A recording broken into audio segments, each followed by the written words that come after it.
Before we get started, you know domaintools.com, right? I can type whois.sc/domain name really fast, and I do it daily, but until recently, I didn't know how powerful their other tools were. If I want a domain name, I can set a free alert to notify me when it changes status. If it goes to auction, I can use their sales history tool to find comps and determine my maximum bid price. If I buy it and develop the domain name into a business, I can set up alerts for any domains registered that contain my trademark, and I can set up registering alerts of all my competitors so I can keep an eye on what domains they're buying and know what they're up to before they make any announcements. Domaintools.com needs to be in your toolbox like it's in mine. Go sign up for an account on domaintools.com today. My second sponsor is David E. Westlow at Wiley Rhine. Imagine having a legal issue like a UDRP or a cease and desist. Imagine having to get an agreement put together quickly for buying or selling a domain name. And imagine going to your family lawyer who just doesn't get it, or one of the expensive law firms in your city who are going to invoice you for thousands upon thousands of dollars. Then imagine going to David E. Westlow, who will understand your domain name portfolio and your intellectual property assets, understand the domain name environment, and be able to help you out quickly. David E. Westlow. I recommend him. I trust him. I suggest you give him a call. Your initial consultation is free. David E. Westlow at Wiley Rhine. Finally, our newest sponsor is Protrata, the domain exchange. Protrata is an amazing new platform for professional domainers and newcomers alike. Protrata makes trading domain names easy. With just a few clicks, you can analyze, bid, buy, and sell domains across all of the major marketplaces, including Namejet, GoDaddy, SnapNames, and Craigslist. You can also develop stagnating domains you own into great-looking, content-rich, socially active websites that will rank at Google and Bing. This tool is more comprehensive than any other I've seen. If you only use it for its 21 powerful buying filters, you'll get your money's worth. Get your free 14-day trial now at protrata.com. Protrada.com.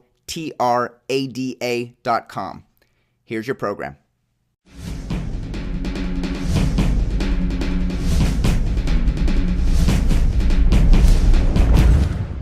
Hey everyone, my name is Michael Seiger and I'm the publisher of DomainSherpa.com, the domain name authority and the place where you can learn how to become a successful domain name entrepreneur directly from the experts themselves. Today's question is this: how can a website owner increase revenue, get a higher valuation, and sell it for top dollar? Answering this question is today's guest, Thomas Smale, co-founder of Flipping Enterprises. Back when Thomas was in college, he bought his first website for about $100 and sold it after just a few hours of work for $500. Today, he's selling about $1 million a year in websites, including his own as well as those that he brokers. We're going to get an inside look into how Thomas buys underperforming and undervalued websites, adds value to them, maximizes their revenue, determines a valuation for the website, finds a buyer, and then ultimately sells it for top dollar. Along the way, we're going to learn some of Thomas's secrets, like how he focuses on maximizing revenue of the website before he focuses on driving more traffic. Thomas, thank you for joining us on today's show. Hey Michael, thanks a lot for having me on. Thomas, where are you joining us from today? I'm down in rainy London at the moment. Excellent. I'm in rainy Seattle, so it's almost like we're right next door. We're in the same boat. Yeah. As I mentioned in the introduction, you started developing websites when you were in college. How did you first discover website flipping? Yeah, I think I was just, when you're at university, you're at the stage where you need to make a bit of extra cash. So you're looking for extra ways to do it, and I had jobs, got bored of earning $5 an hour, so I thought it was time to look for something else. And I was at work one day just browsing eBay, and I saw that you could buy websites, and I thought, well, that could be a good idea to do. It's something you can do from home. You don't really have to put too much work in, so I thought I'd give it a go. And then I discovered Digital Point, I think, which is when I first started. Found they had a sites for sale section. I thought, why not give it a go? I had a little bit of money stashed away, so I thought, well, I can risk $100 to see what I can buy. Bought my first site, sold it, and then kind of went from there and thought, hold on a second, this is more than just a way to make a bit of extra cash. We can almost make a living out of it. And then here I am now, 3-4 years down the line, actually making a living. So what was that first site that you bought on Digital Point? It was actually a site that resold traffic. So you get little traffic reseller sites, and you go through a third party, buy the traffic. Um, I think you paid say 50 cents per thousand visitors, Hmm. and I'll sell it on again for $2 per thousand visitors. Advertised it on Digital Point where I'd actually bought it.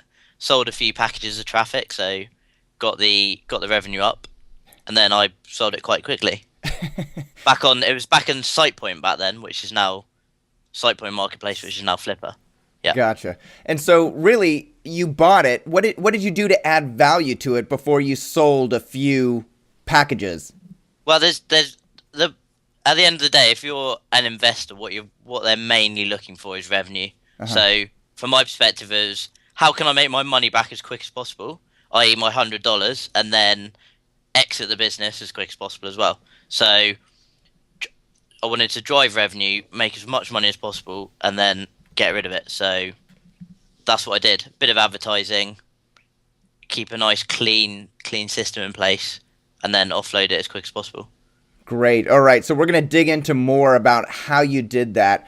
How did you know at the time that what you were buying was a good value? How did you know you weren't overpaying for the website?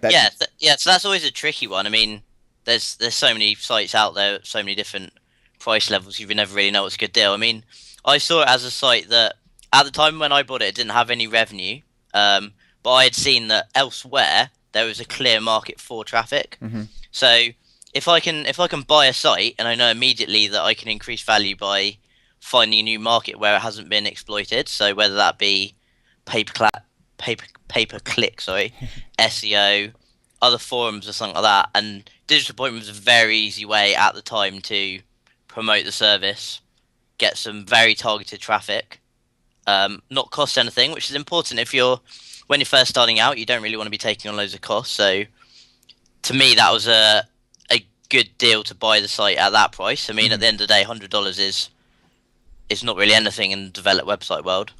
And then it got to a stage where it showed a few weeks of earnings, and I thought it's time to sell it and scale up to a bigger number, which is what's so good about buying selling sites. You can scale up from $100 to $100,000 quite quickly. And so you added some value to it. Maybe you increased or improved the way that it looks. You sold a few packages.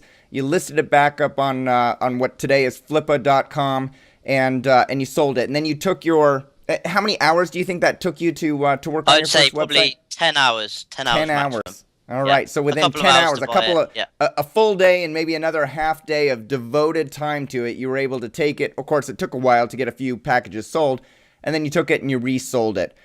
Yeah. Yeah. It And was about 2 weeks in total and about 10 hours of actual work. got it. And so today, your business, flippingenterprises.com, actually does more than just buy websites, add value, and then resell them for a higher amount. You're doing brokerage now as well. Is that correct?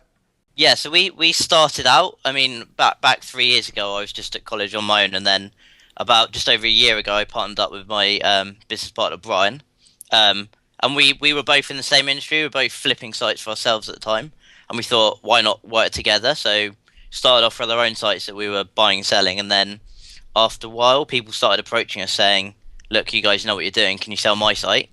And after a while, we thought, well, this is quite a good way to go. We don't have any of the risk of actually buying the site in the first place, and we can sell it for them. We knew how to sell our own sites from our experience.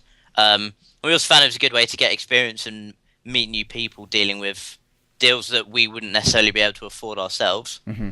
but being in the whole process. So nowadays we've just recently moved over to almost entirely brokerage. So we only buy and sell sites for clients. Mm-hmm. Whereas before we had probably a slightly more bias towards our own sites, but now it's a lot more on the brokerage side. Yeah. So why switch more to brokerage when you can make higher margins and more money developing, further developing and flipping your own websites?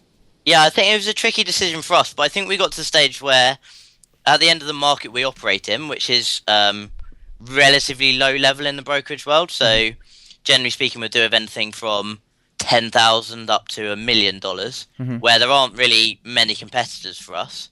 And we got to the stage where we were getting so many leads for people who wanted to sell their sites. We were getting to the stage where we're turning away people, so there was no point working on our own sites when we had 20, 30, 40 people who wanted to sell their sites. And if they're worth, say for argument's sake, $100,000 each, that's potentially $10,000 for us every site we sell. Wow. So you got to the stage where you can scale up the business a lot quicker than if you're dealing with purely your own sites. Sure. And from the capital side, I mean, we're young guys. We don't have a lot of money stashed away in the bank. So running a business where you don't really have any costs there, don't have any cash flow tied up. At the end of the day, a business is all about cash flow. If you can keep making cash in, especially in the economy as it is, then that's really the way to go. Sure. And so, now that you're shifting your business to more brokering developed websites over the past 6 months, how successful are you? Are you, for every 10 websites that you list, do you sell a majority of them or some of them? Yeah. The way it works for us is, we'll have leads that come in, and out of 100 leads, we might take on 2. Our success rate's about 80%, generally speaking. It's rare that we get to the stage where we take on a site that we can't sell. Right. Because obviously, as a broker, you're only getting paid if you sell it. So there's literally no incentive to take on a site if you know that the valuation is too high, the site's no good, or we don't have the buyers. Sure. Okay, so you get an enormous amount of websites being submitted to you that people want to have reviewed and potentially sold. You take a small percentage of them, and then you have a pretty high sale rate. How do you have such a high sale rate in the websites that you do take on? Yeah, well, firstly, it's deciding what to take on in the first place, so doing our basic due diligence. And I think we've been around long enough now to know what buyers want and what buyers look for. So solid sites generally speaking, the sweet spot for us is sites that have an earning history of at least 6 months. They've got traffic and revenue. They've got different traffic sources, different revenue sources. They've got a good system in place. So they're not completely reliant on one person. Can be outsourced or whatever. And generally speaking, something with a level of revenue that is desirable for an investor. Yeah. So we tend to deal 50,000 and above. We started a little bit smaller, but now we tend to deal with bigger sites. Okay, so you definitely want a site that's making $50,000 a year or above. Yeah, that would generally be our sweet spot. We might take on something smaller, but there's a lot of investors at that level who have the cash to invest and want to buy solid sites at that level. And obviously for them, coming through a broker, you get sites that have already been vetted, screened, due diligence has been done. Right. So they don't have to spend ages and ages going through the marketplaces. Right. So it's kind of a win-win for the seller. They find we take on a site that we know our buyers want, and our buyers know that we're only taking on sites that they want in the first place. So it's kind of a win-win. Yeah, definitely. If that makes sense. It does. Okay. So you're taking on and selling websites that have a revenue of at least $50,000 all the way up to $1 million. And you mentioned they have to have an earnings history of at least 6 months. So basically you can't take a website up and running, throw a bunch of Google AdWord advertising on it and get a good month and then immediately look to sell it. You're looking for some consistency. Yeah. For our buyers, yes. It's not impossible to sell a business with just 1 month of history.